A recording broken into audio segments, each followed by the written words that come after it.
आज की वीडियो में हम बात करेंगे हुक्स लॉ की। हुक्स लॉ क्या कहता है? जैसे दो एटम हैं, डायटोमिक मॉलिक्यूल हैं, रेड कलर से एक एटम, येलो कलर से दूसरा एटम है, और जो इस साइड में आपका एटम बना है वो यही एटम है। वो क्या है? आफ्टर डिस्प्लेसमेंट ये इस पोजीशन पे पहुंचता है।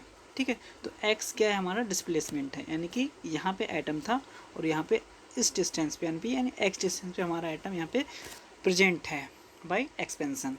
तो यहाँ पे क्या करेगा? डिस्प्लेसमेंट का डायरेक्शन आपका इस डायरेक्शन में, जबकि रिस्टोरिंग फोर्स है वो क्या करेगा? इस एटम को वापस उसी पोजीशन पे लाने की कोशिश करेगा। ठीक है, तो जो सिंपल हार्मोनिक ऑसिलेशन है उसको हुक्स लॉ की हेल्प से हम लोग रिप्रेजेंट कर सकते हैं।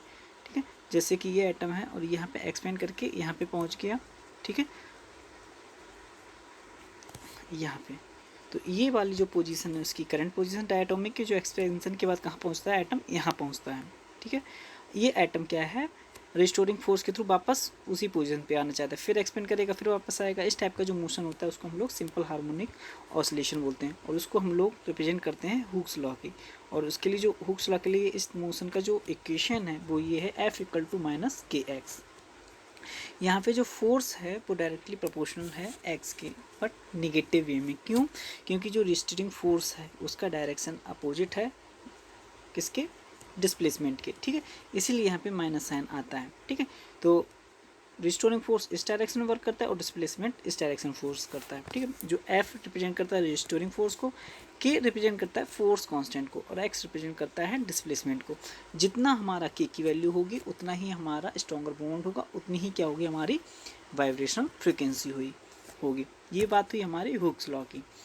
तो सिंपल हार्मोनिक ऑसिलेटर में हमारा K की वैल्यू का बहुत इंपॉर्टेंस है। ठीक है, और कुछ बेसिक क्वांटम मैकेनिक्स का कॉन्सेप्ट लगाने पे जब हम लोग इसके लिए जो एनर्जी की कैलकुलेशन करते हैं सिंपल हार्मोनिक ऑसिलेटर के लिए, उसके लिए जो फार्मूला है वो है EV = V + ½ × h²। और ये एनर्जी हमारी किस में है? जूल्स में है, जहाँ पे V आपका क्या है? वाइब्रेशन क्वांटम नंबर है, और इसकी जो वैल्यू हो सकती हैं 0, 1, 2, 3, 4 हो सकते हैं। जब हम एनर्जी को हम लोग कन्वर्ट करेंगे, चूँकि एनर्जी हमारा होता है E = h²। ठीक है, तो हम लोग, और न्यू = होता है हमारा C/λ, और 1/λ हम लोग प्रीवियस लेक्चर में बात कर चुके होते हैं, वो हमारा वेव नंबर के इक्वल होता है। तो इस इक्वेशन को हम लोग किस में कन्वर्ट कर सकते हैं? न्यू वार V = V½ + न्यू वार सेंटीमीटर इनवर्स में। अगर हम लोग वाइब्रेशन क्वांटम नंबर की वैल्यू V की वैल्यू 0 रखते हैं, यानी कि V की वैल्यू कितनी रखी हमने? 0 रखी, तो यहाँ पे जो हमको एनर्जी मिलती है वो होती है E0 = ½ h²। इसको हम लोग 0 पॉइंट एनर्जी बोलते हैं। ठीक है, जो सिंपल हार्मोनिक ऑसिलेटर होता है उसमें जो सिलेक्शन रूल होता है वो हमारा होता है ΔV = ±1। ये सिलेक्शन रूल होता है हमारा सिंपल हार्मोनिक ऑसिलेटर के लिए। ठीक है, फिर हम लोग आगे आते हैं, एनर्जी के बाद हम लोग आते हैं रिलेशनशिप में। वेव नंबर की रिलेशनशिप देखते हैं कि किसकी वैल्यू ज़्यादा आएगी, किसकी वैल्यू कम आएगी, उसको हम लोग इस रिलेशन से देखते हैं। यहाँ पे जो न्यू है वो फ्रिक्वेंसी है। ठीक है, किसी भी वाइब्रेशन की फ्रिक्वेंसी है, वो होता है = 1/2π√k/μ। यहाँ पे k हमारा फोर्स कांस्टेंट है, और म्यू हमारा यहाँ पे है रिड्यूस्ड मास। म्यू हमारा यहाँ पे है रिड्यूस्ड मास।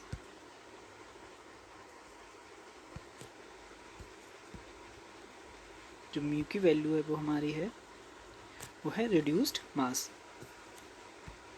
और न्यू की वैल्यू हम लोग जानते हैं कितनी होती है? C/λ। C हमारा यूनिवर्सल स्पीड लिमिट है, जिसको लाइट ऑफ स्पीड बोलते हैं। लैम्डा हमारा वेवलेंथ है, और 1/λ हमारा होता है 1/λ। इसके बारे में हम पहले ही बात कर चुके हैं, वो होता है हमारा वेव नंबर के इक्वल। और सही से बना इस तरीके से वेव नंबर के इक्वल होता है, तो वही हमने यहाँ पे किया, C/λ रखा इसकी वैल्यू, और 1/λ को हमने वेव नंबर कर दिया, और इस C को हम ले आए ये उठा के यहाँ पे।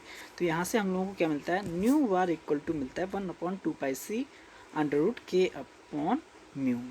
ठीक है, अब हम लोग आगे बात करते हैं इसकी। तो यहाँ से हम लोगों को ये पता चला, जो न्यू वार है वो प्रोपोर्शनल है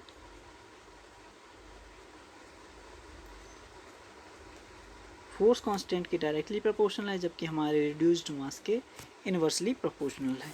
तो यहाँ पे जो हमारा रिड्यूस्ड मास है उसकी जो वैल्यू होती है वो होती है m1 into m2 upon m1 plus m2। ठीक है, तो हम लोग बात कर लेते हैं, अगर हमारा फोर्स कांस्टेंट की वैल्यू इंक्रीज करती है,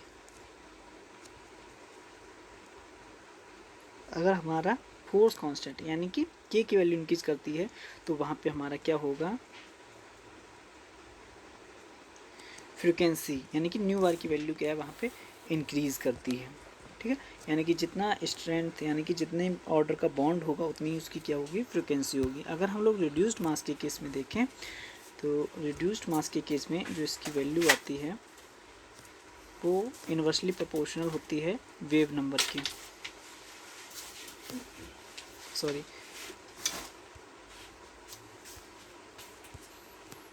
रिड्यूस्ड मास के, यानी कि जैसे जैसे एटम्स के वेट इंक्रीज होंगे वेव नंबर की वैल्यू क्या है वहाँ पे डिक्रीज करती जाएगी। ठीक है, तो प्रीवियसली हम लोगों ने इसमें ये देखा है कि अगर फोर्स कांस्टेंट की वैल्यू इंक्रीज करती है तो हमारे न्यू बार यानी कि फ्रिक्वेंसी की भी क्या करती है, वैल्यू इंक्रीज करती है। अगर यहाँ पे हम लोग देखें, अगर इसकी वैल्यू हमारी क्या होती है, इसके रिलेशन के बेसिस पे अगर हम लोग इसको लिखें, अगर इसकी वैल्यू हमारी इंक्रीज़ करती है तो हमारी वेव नंबर की वैल्यू क्या है, डिक्रीज़ करती है। तो जैसे जैसे हैवियर एटम्स आएंगे उनकी जो वाइब्रेशन फ्रिक्वेंसी है वहाँ पे क्या है, डिक्रीज़ करती जाएगी। तो आज की क्लास में इतना।